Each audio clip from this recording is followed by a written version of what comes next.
A letra B, a alíquota específica. Quando a alíquota é específica, ela leva em consideração unidade de medidas ou outras formas de tributação para fins tributários. Então aqui nós temos unidade de medida, tonelada, metro cúbico, nós temos litros. Então, nessas unidades de medidas, nós temos a aplicação dessas alíquotas relacionadas à especificidade e com uma base de cálculo também estabelecida pela legislação. Nós vamos falar dela daqui a pouco, justamente com relação a esses combustíveis, que é uma hipótese mais diferenciada desse CID de combustíveis.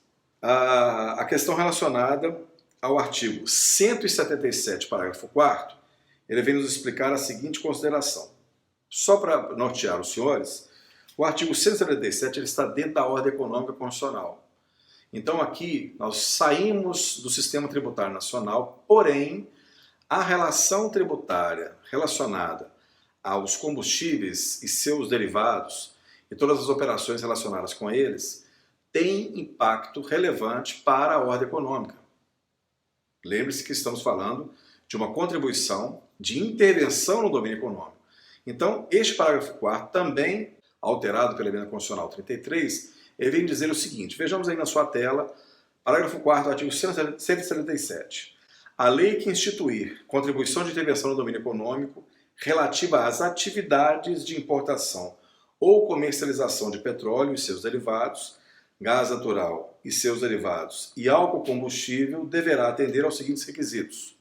Inciso 1º, a alíquota da contribuição poderá ser, letra A, diferenciada por produto ou uso. Nós veremos a legislação específica da CID com relação aos combustíveis. Essa legislação é a Lei 10.336 de 2001. Então, a Lei 10.336 de 2001, ela especifica essa diferenciação tributária da CID com relação ao produto ou uso. Nós vamos falar bem especificamente com relação a ela.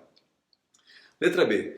Reduzida e restabelecida por ato do Poder Executivo, não se lhe aplicando o disposto no artigo 150, inciso 3º, linha B. Ou seja, o Presidente da República, por mero decreto, ele pode alterar as alíquotas da CID dentro da necessidade de mercado, dentro da necessidade do governo federal de tributar a maior ou a menor, restabelecendo ou reduzindo essa alíquota dentro de uma medida que não precise de uma lei para isso. Ele já estabelece essa redução ou o restabelecimento dessa alíquota por meio de decreto.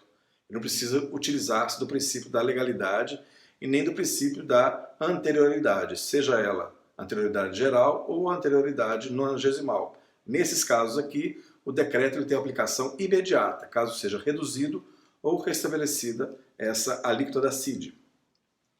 O inciso 2º, falando o seguinte, os recursos arrecadados serão destinados, aqui nós temos a destinação dos recursos da CID, letra A, ao pagamento de subsídios a preços ou transporte de álcool, combustível, gás natural e seus derivados e derivados de petróleo.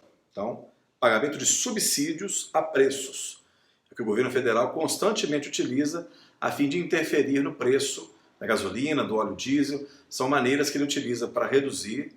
Nós tivemos um fato bem pitoresco e recente que nós tivemos, que é a greve dos caminhoneiros, e o governo fez uso dessa situação para reduzir a CID incidente sobre o óleo diesel, para que a greve dos caminhoneiros fosse paralisada, mas ele não o fez com relação à CID relacionada à gasolina, mas somente com relação ao óleo diesel, pela demanda que foi apresentada a ele. Então ele utilizou dessa situação, esses subsídios que são trazidos dentro da CID e o pagamento, a arrecadação da CID é utilizada para isso, então ele fez uma minoração, uma redução dessas alíquotas para reduzir no final da cadeia, no preço da bomba, diretamente ao consumidor.